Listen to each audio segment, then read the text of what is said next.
Which is the longest dungeon in Wind Waker? We've already covered Ocarina of Time and Majora's Mask. Now it's time to break down every single dungeon in one of my personal favorites, Wind Waker. I asked you guys once again which dungeon you think is the longest, and the results weren't nearly as one-sided this time, so this should be an interesting one. Now, just like before, keep in mind that this is very subjective. These playthroughs are coming from someone who knows Wind Waker extremely well, but your times may be totally different depending on your experience. I'll be breaking down every mandatory dungeon room, adding up how long each section takes, and outlining what makes each dungeon either feel short or long. Here are the rules. I'll start the timer the moment I enter the dungeon and stop it the second the boss is defeated.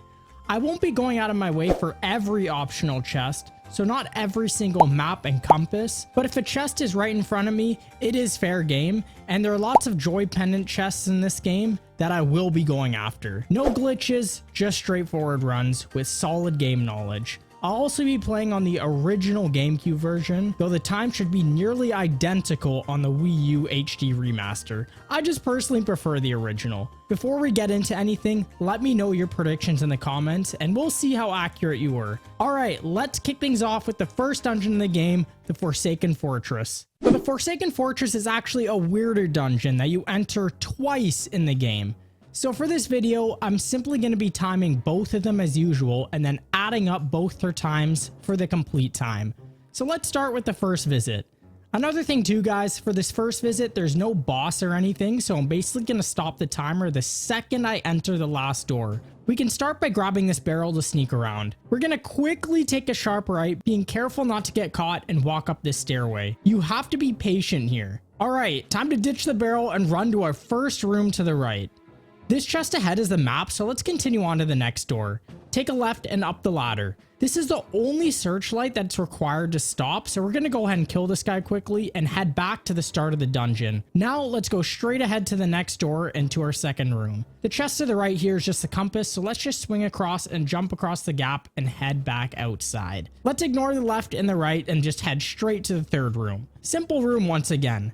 And once again, we can go straight ahead. This is clearly one of the most linear ass dungeons in the series. For this fourth room, you're going to want to grab a barrel and take your time. Sometimes these stupid ass rats can break the barrel, so be extra cautious in this room. It's not too difficult though. We can set this barrel down and walk back outside. Same idea here, but it's just very wide open now. But the same thing, guys, be patient, okay? Don't rush this. But holy crap, this guy is taking forever. We can now sprint up here and slide across this narrow ass ledge. If you didn't kill that one mandatory spotlight earlier, then there would have been no way to cross this path since it only patrols this area. So make sure that you did that. Hey, look, our sword. This guy's easy. This door is where I'm going to stop the timer, and our fifth room is giving us a final time of 5 minutes and 47 seconds. The Forsaken Fortress is not a traditional Zelda dungeon this first time around, and it's more of a stealth-focused dungeon that teaches you patience. There were only 5 rooms, with the rest being an outside interconnected layout. There's also 2 floors, which I spent 0 minutes in the basement since it's not required, but there is a piece of heart down there, which would add some more time to the clock if you went that direction. How often you get caught by the moblins or the searchlights will also affect your time, especially for first timers who aren't patient. This was a flawless run, so for a dungeon so far with no boss, low combat difficulty, low stealth difficulty, or failure penalty, the 5 minutes and 47 time is extremely accurate. Stay tuned to see how this entire dungeon adds up to be when we cover the other half of the Forsaken Fortress later, but until then, let's move on to Dragon Roost. Now for a more traditional dungeon. Great start.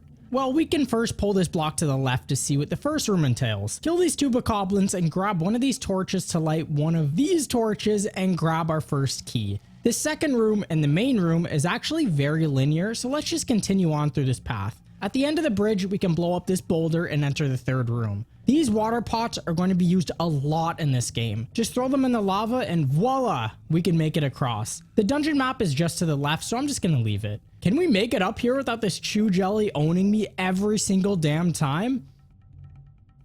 Yes, nice. Guys, every single time I play this game, that exact same chew jelly takes me out every single time. In this room, we have to trigger this bokoblin to break this wooden barrier. Grab his machete and do the same for the other two barriers. Well, try at least. We have a key now, so let's leave. This brings us back to the main room. We can use either pot or stone to trigger these bombs and break this boulder.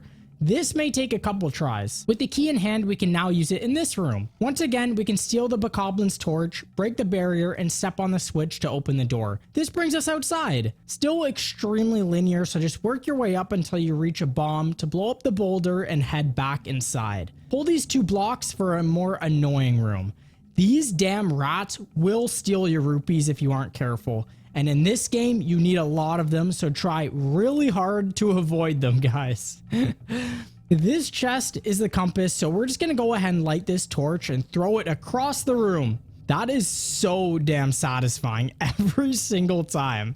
And we get a small key here. This takes us back outside. Make your way up without falling, and to the left is a key that this guy is trying to hide, which is so rude. Let's go back inside to our very dark 7th room. Grab a torch and light the barrier as well as the other torches to open the door. There is actually a chest here that I did grab since this was a full game playthrough and I needed every Joy Pendant I could find.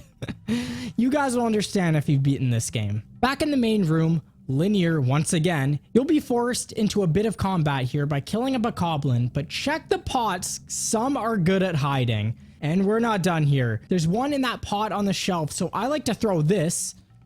Nope. I like to throw this torch. Oh no, it's stuck up there. Well, I think we're stuck now. Are we? Oh no, we can pick this up. Oh, phew. There we go. Once all are killed, the doors are open. Not sure why I lit this other torch since this chest is just a treasure chart. So, yeah. Here we use these water pots once again to get across while also avoiding this very annoying magtail. This could take a couple tries here since you also have to time the other pot before the lava rises. You'll get it eventually. This magtail will give you some problems though. Here is the boss door room, which we actually can't fight yet, so we're just gonna bomb the block to the left. I'm not gonna bomb the other boulder to the right since it's just a warp point. And once again, we're back outside. Make your way up without stopping and you'll have to take care of 2 bokoblins and 1 moblin. The moblins can be difficult for your first playthrough, so take your time and be patient. Otherwise, a breeze. Yay, we got the grappling hook. After some dialogue, we can now use it to make our way through this linear path. Continue using it and you'll find yourself back inside for the 11th room. Here you can run across the bridge and take care of this guy if you want, and a Joy Pendant chest will appear. Otherwise, destroy the ropes and you'll be able to drop down and into the main room again, where you can use the grappling hook to take care of these ropes as well as drop down this platform, allowing us to reach the bottom. I guess not actually. To open the door, we need to once again use the grappling hook. Use the grappling hook again, and this time pivot to the right to reach the ledge. This will take you to the boss key room. Finally. This can be annoying, so basically you don't kill this guy. Instead, you have to jump attack its eye so it curls into a ball and then drop it onto the switch. And you have to be quick though, and don't worry if you do end up killing them. It will happen, but they do respawn infinitely. So you will get it eventually. All right, with the big key in hand, we can now backtrack all the way to the boss door room, which actually only took like 2 minutes. The boss tests your timing and accuracy, so don't wait too long to hook Valu's tail. Do this 3 times for its second phase and simply, well, not simply apparently, targeting its eye and slashing him twice. I was nervous here, guys, I'm not gonna lie. This gives us a final time of 22 minutes and 28 seconds. Dragon Roost Cavern had a total of 14 rooms and 4 floors. With that, you'd think this would be a long dungeon, right? But no, it's extremely linear, which is a common theme with these Wind Waker dungeons. A lot of the rooms are just, oh, cross the bridge, or oh, just jump over here. Most puzzles are straightforward, using the grappling hook, lighting torches, or moving blocks, mostly just teaching mechanics, then pushing too much. And thus the combat is pretty light as well, even though somehow I was stressing with this easy ass boss. On to the next. Next dungeon up is actually one of my favorite forest temples in the series. Why don't people talk about it? To the right up the ramp is already the dungeon map, so let's just grab this bulb and kill this guy. You have to keep your distance and simply throw the bulb at its eye. You'll be doing this a lot in this dungeon, so you'll get the hang of things. The second room, you can make your way up to the next door and use a bomb to kill this guy and move on to the third room. Here you can use your Deku Leaf and bring the platform to you and bring it across to the next room. Kill the Babas and use their buds to make your way up to the top platform. This can be very annoying, but basically you have to make your way across to where the bulb is and hurry back because the bulb is timed before it dies. And don't do that. The hardest part is making the platform with the bulb, so you have to time it well. Simply use your leaf to displace the bulb from these annoying asses and move on to the sixth and main room. These dungeons don't look nearly as intimidating as the Majora's Mask dungeons. Use the path to the right where you can grab a bulb and once again kill this guy to move on. We'll be back with the key, don't you worry. These morphs are simply just annoying, and there's a chest in that pit there with 10 rupees, so we're just gonna ignore it for now. This 8th room is by far the most annoying room in the dungeon. It doesn't matter how many times I've beaten this game, I don't have this path memorized completely, but basically there's a certain way to get across. Take your time and be patient. This room will take you time on your first run, especially if you die, and that's always possible with these annoying ass things. Also, another thing, you have to go through it twice because we want to use this bomb over here to blow open this barrier for a key, which we have to go back around for and grab the key. The other barrier just contains the compass, so we can skip that. I've always hated this room, but with the key in hand, we can backtrack to the main room and use it on the door. Avoiding or killing these annoying ass P-hats, make your way across once again using the Deku Leaf. This time is a bit more annoying. In fact, it took me a couple minutes to get across, but you'll get it. Use the bulbs once again to reach the top of this room and enter the mini boss room, which had me on my damn toes apparently, but it's always a fun fight. The boomerang basically renders those stupid bulbs useless. Let's take care of these guys with ease now.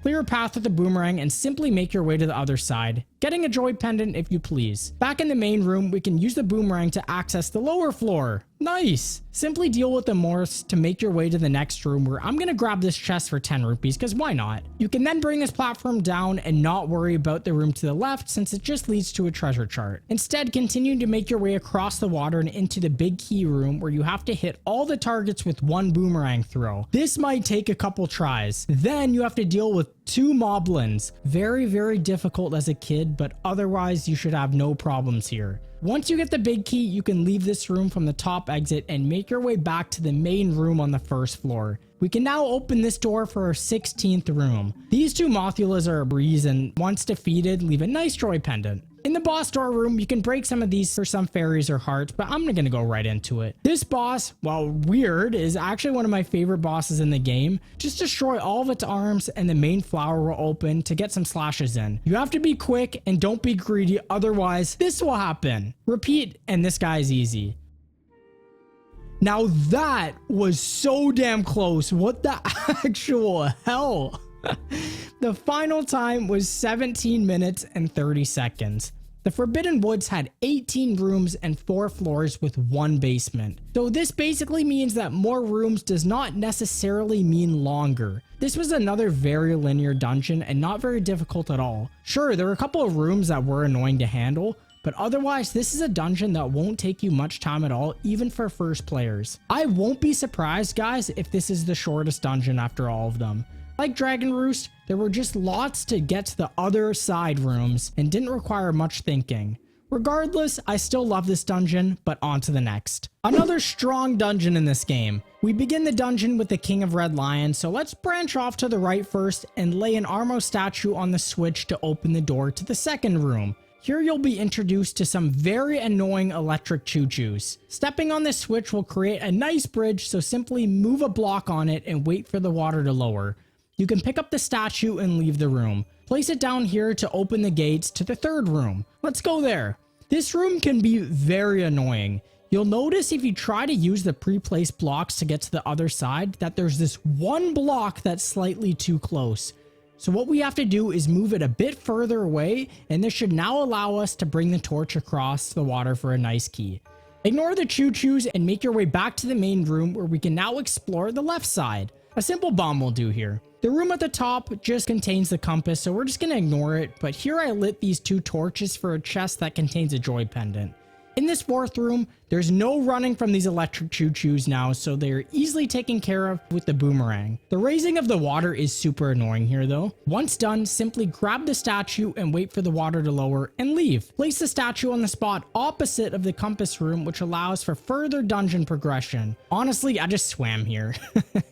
Here, stick to the edges, avoiding the laser, so not like that, and just place 2 armor statues on the switches. This will raise the platforms and allow us to move into the main room in our 6th room. Some doors are locked here, but the one that's correct will always be flashing, so let's go there first. I wasn't patient here, don't do that. Kill or ignore this choo-choo and simply make it to the other side. This room we have our first statue and Link's first words. Love that. This first statue room is very simple and simply have it follow you and then jump across and head back into the main room. The goal of the rest of this dungeon is to get the other 2 statues from the other rooms back into this main room, with each increasing in difficulty. Once the first statue is back, you can learn the command melody. You'll get sick of it, I promise you. Let's go to the second one. Oh, that's the wrong room. This 9th room is one of the more frustrating rooms in the game. I like to kill one of these red bubbles and then honestly ignore the other one since he's too far away. Use the grappling hook when done and then head to the opposite room with the second statue. Once again, use the grappling hook and call this guy. Have Link stand on the switch and allow him to cross the bridge, and then use the grappling hook yourself to get across. Set the statue on the switch and allow the room to the right to be opened, and then you make your way there for the mini boss. This is one of my favorite enemies in the game, this Dark Nut right here. Once dead, we get the always important bow and arrow. Back in the previous room, shoot the eye to activate the platforms, and I like to use the Deku Leaf here. These guys are super annoying once again, so take care of them. Now bring the statue back to the main room. One left. In this room, you can make your way down to the right door in a room that looks a bit intimidating. Don't worry, there's only one key that we need here. Use the Deku Leaf on the platform with the eye and then activate it to bring you up to the key. Now you can head back to the previous room and we can skip the opposite room and instead throw 2 Armo statues on either lever and then have Link jump across the other one and into the 14th room. Here we can use the Deku Leaf to glide across these lasers and activate the final statue. We just passed the time of the Forbidden Woods. Use the command melody to move him onto the switch, allowing both of you to leave. Back in this previous room, you'll now have 2 keys and 1 Wizrobe to deal with, so do what you have to do here. So now we need to get the statue off the lever and throw 4 Armos on the opposite lever, which will now be able to hold both the statue and Link's weight. With all statues activated now, we can now warp to the upper level of the dungeon. Here's another repetitive puzzle, just placing Armos on the switches to get the big key. Now they activate, and killing them is easy to open the door to the outside. These blue BMOs you have to kill to progress. This leads us to the boss door, another one of my favorite bosses in this game, bro. Simply strike his hands in his eyes, kind of like Bongo Bongo. Here's a cool trick. When he's about to spit out the bombs, just run completely underneath him to cancel his attack. Well, that time it didn't work, but I swear that works, guys. Try it. We just passed the time of Dragon Roost Cavern. Throw a bomb in his mouth and repeat 3 times. Don't worry if you run out of arrows since he always gives you more. This gives us a final time of 24 minutes and 18 seconds. The Tower of the Gods had 16 mandatory rooms and 4 floors. Compared to the previous dungeons in this game, it had a lot more backtracking, which does of course kill more time. A lot of the time in this dungeon is also killed by waiting for platforms, playing the command melody constantly, moving the statues, as well as waiting for the water. So conceptually, it's not as long of a dungeon with not a lot of exploration. The combat difficulty is cranked up a considerable amount from the previous dungeons, however, and there were a lot more annoying rooms to deal with. The first half of the dungeon is a lot less linear than the second and is a lot more structured, while the second half is more combat oriented. Because I'm playing the original, the command melody takes more time off the clock since the remake saves a bit more time after you've played it once already, but not that much time. With all being said, it's another linear ass dungeon with little exploration after the first floor. And now for the other half of the Forsaken Fortress, and also one of my favorite parts of this entire game. This time, we have our sword and don't need to worry about these spotlights. Here we have a battle with Phantom Ganon, which is a fun fight and taken out in less than a minute to receive the Skull Hammer. Also, this time around, we have to deal with these annoying ass mini blins. We can use the skull hammer and make our way through the exact same way as our first time around. This time, however, we don't need to kill any spotlights, so let's go directly left instead. Some of these rooms changed and now require a Deku leaf to get across. This statue you see above there wasn't there before and actually scared the hell out of me as a kid. Continue making your way through each room the same way as the first, and now we can actually deal with these moblins, but I'm gonna run past them. Okay, here you can use the Deku leaf again, but this was a stupid move. I just normally went across this time. Now we can use the Deku leaf, the absolute MVP this second time around, I swear to God.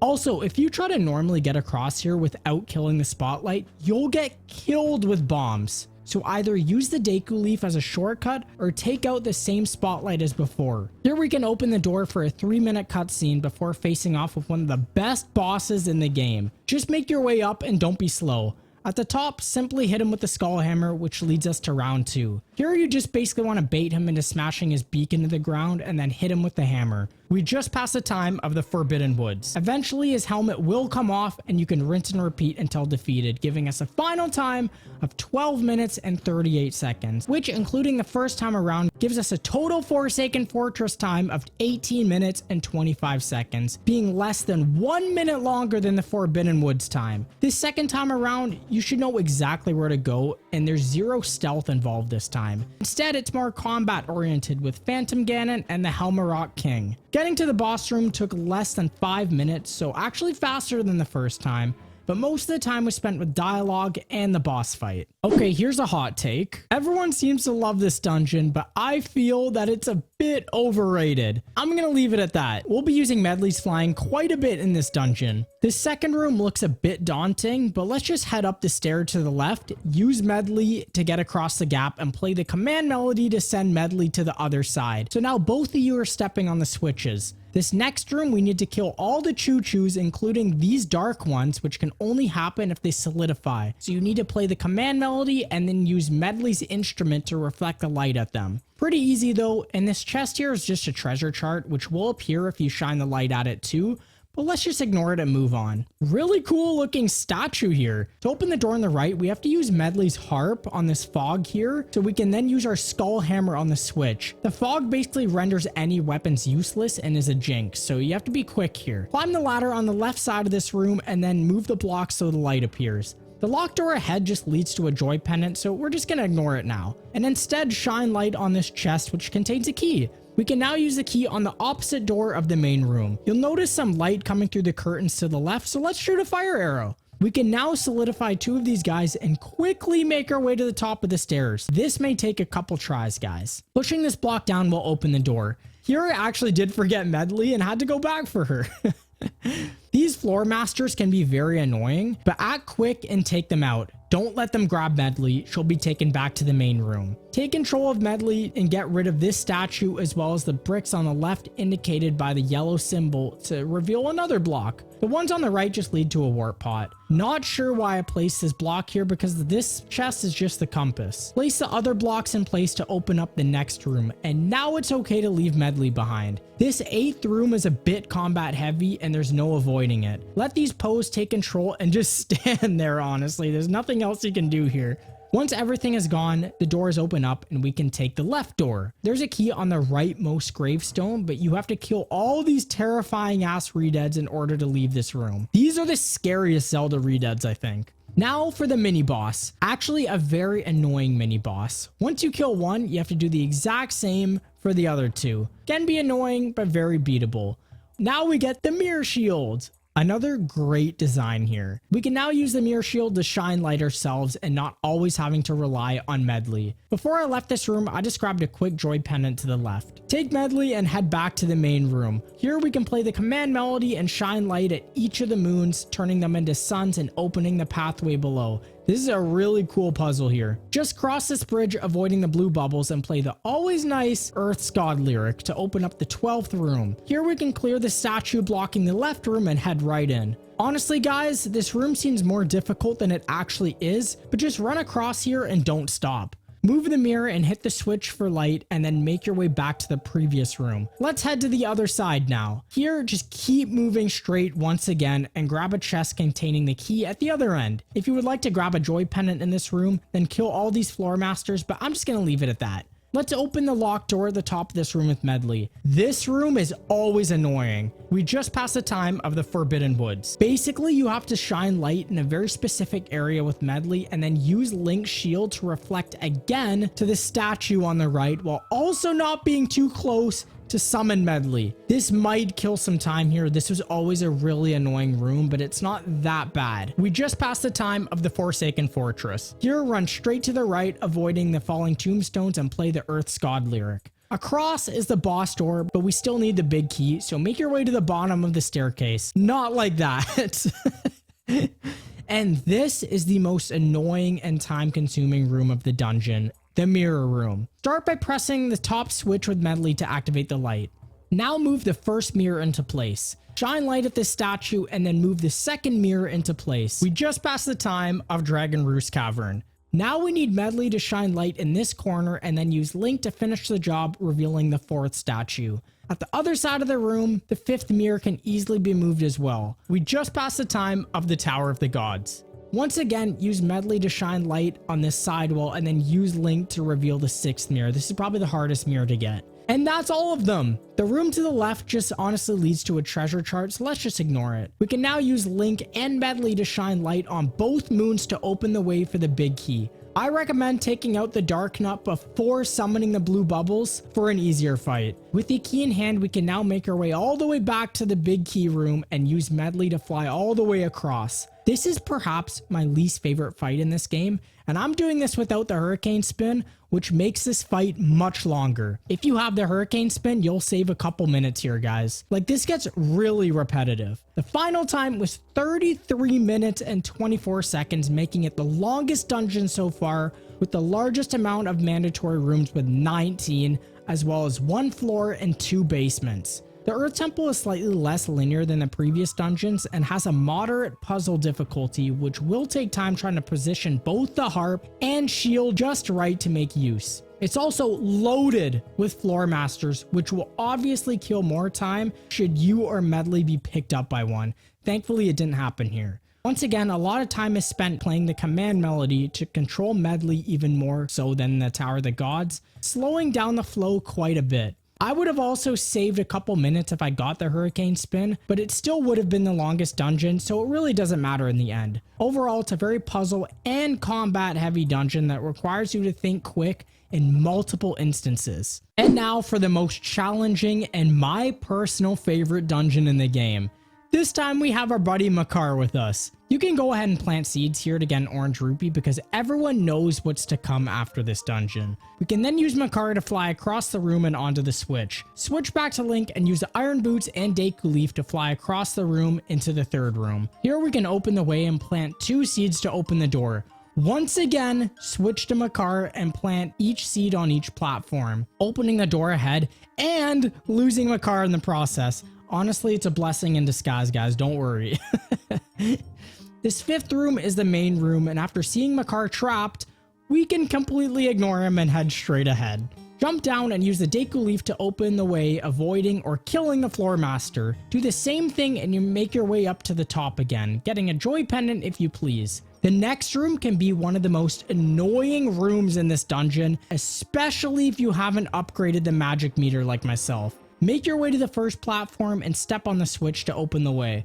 If you go straight ahead, you'll just get the dungeon map, so our magic is best used elsewhere. Also, normally I would ignore enemies, but this Wizrobe is one of the most annoying in the game, so please do yourself the favor and kill this idiot before anything. Take the path to the right now and kill the other Wizrobe, making sure that you're accurate with your shots and aren't wasting magic here. Okay, that went well. Back in the main room, we can step on the switch to open up the floor and make our way all the way down to the room opposite the locked door. Here you want to push the blocks in their respective places. Fling yourself up to grab the small key. Make your way to the locked door at the other side. This is a more annoying Wizrobe, but shouldn't give you too much trouble if you only focus on that one first. Now we have the hook shot. Make use of it by hooking onto the platforms above and hit the switch to get back into the main room. This is one of my least favorite parts of this dungeon, and now we have to make our way all the way back up using the hook shot. We can ignore this chest, it's just the compass, guys. Continue making your way all the way back up to the prison that Makar is in and finally rescue him. Now we can return to the previous room where Makar was taken to finish off our business here. This hookshot allows us to progress now. This next room is the exact same deal, so plant all the seeds, killing these annoying ass bubbles in the process, and make your way back to the main room where we can step on both switches to open up the basement fan. Now switch to Makar and jump all the way down and plant 2 seeds here to activate the main fan. It's super annoying to get back up with Makar though, and may take a couple tries, especially with these stupid ass pea hats. This chest here is just a Joy Pendant, but I'm gonna grab it anyways. We just passed the time of the Forbidden Woods. Let's go to the top room where we have to deal with a bunch of armors for a key. We just passed the time of the Forsaken Fortress. Now we can backtrack to a previous room that we went into solo before, making sure that we're bringing Makar this time. But it can be tedious getting Makar here, so be patient, but it really can be a time killer here. Do the same thing as before, only with Makar this time, and play the Wind's God aria for a battle with 3 Dark Nuts. This can be very difficult if you don't have enough hearts. Otherwise, we move. We just passed the time of Dragon Roost Cavern. Okay, big key down, now for the boss. Backtrack back to the main room with Makar and jump all the way down to the basement floor below the fan. Here you'll have to kill a couple more Stalfos with another Wizrobe. We just passed the time of the Tower of the Gods. Now use the hookshot and step on the switch on a top platform to open the way for the 14th room. A bit combat heavy here, but nothing we haven't seen before. Just use Makar to fly above everything to plant a seed at the end, killing the fan. Did anyone see that? Okay, here I wasted time getting grabbed by the floor master, which sent me back into the main room. Let's not do that again. This next room can once again be annoying, but it's not too hard to understand. First, place 1 cube on either the left or right, trapping 2 blades at once. Now we can use the second cube on this gap, and the final cube can be used to block this final blade. Now grab Makar and make your way across for the final Wind's God aria and the boss door. This is my favorite boss in the game. Such a damn good boss here, but very damaging if you get too close to his tongue. And as you progress, this larva will annoy the hell out of you and will interfere with your targeting. We just passed the time of the Earth Temple. But rinse and repeat and you'll be done in no time, giving us a final time of 35 minutes on the dot, passing the Earth Temple as the longest dungeon so far. The Wind Temple has a total of 16 mandatory rooms with 2 floors and 1 basement. It is the least linear dungeon in the game, with a main room that allows for a lot of exploration. There's quite a bit of backtracking involved in this dungeon, as well as the wind mechanics can be extremely tedious and time consuming, especially using Makar. The combat is also a lot more chaotic here, with Wizrobes summoning waves of enemies. It's not the most difficult dungeon in this series, but it's the most difficult dungeon in this game. Once again, the command melody slows the pace down and kills more time, constantly playing it over and over again. Mulgera is also a straightforward boss, but it can get messy should you get trapped even once. Now for the final dungeon in the game. The first section of this dungeon deals with boss revisits, and you can now go in any room to start. I started with the Earth section first because it's probably the most annoying. Run across all these graves and repeat the same thing for the next level up. Now run to the right and solidify one of the choo-choos and place it on the switch. Be quick here. Holy crap, that was close. The same process can be repeated, but this time the light is on the opposite side, so you have to be even quicker. No! And my luck just ran out. Let's try that again. There we go. And now you can just beat Valhalla once again as normal. 3 left. Let's go through the Dragon Roost trial next. This one is straightforward and basically tests your grappling hook mastery, and beat Goma as usual. We'll do the wind trial next. Simply fling yourself up and use the Deku Leaf, clearing the wind, and defeat or ignore the enemies and hookshot up to defeat Mulgera again. The forest trial gave me the most trouble as a kid and tests your mastery of the Deku Leaf. This one is all about timing and accuracy, so not like that. Wait for the platform to raise and glide it to the moving platform. Now we can use this platform forward and glide it to the next platform, making sure that you don't miss. It may take a couple tries, trust me. It will be very close, but you should have enough magic left if you didn't dick around before. Beat Keldamos as usual. After beating all 4 bosses, we can now make our way to the second section of this dungeon. Here, just make your way up the stairs. You want to make your way to the right side of this room here, and after a quick clue that we aren't going to care about, just jump down this hole.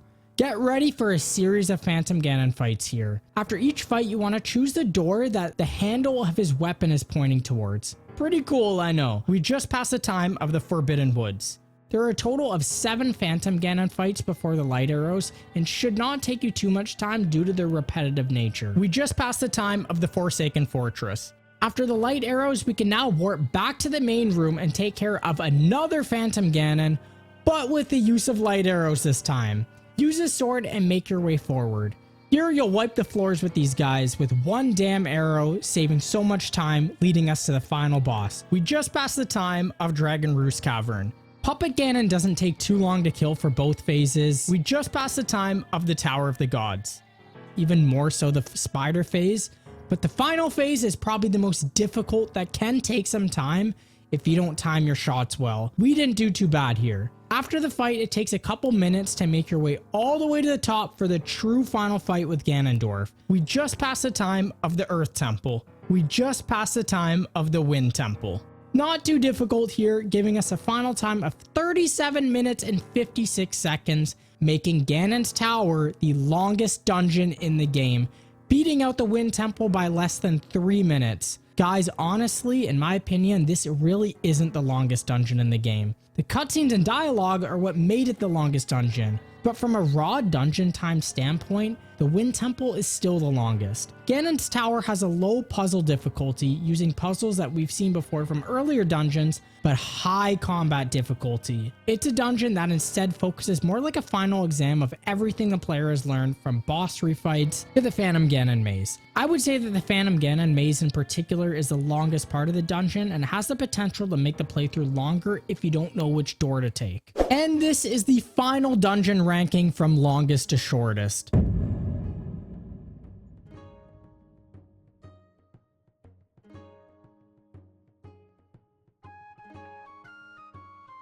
As per the rules of this video and having to beat the final boss to stop the timer, Ganon's Tower was the longest dungeon, but from a raw dungeon time standpoint, the clear winner was the Wind Temple due to the lack of dialogue and cutscenes.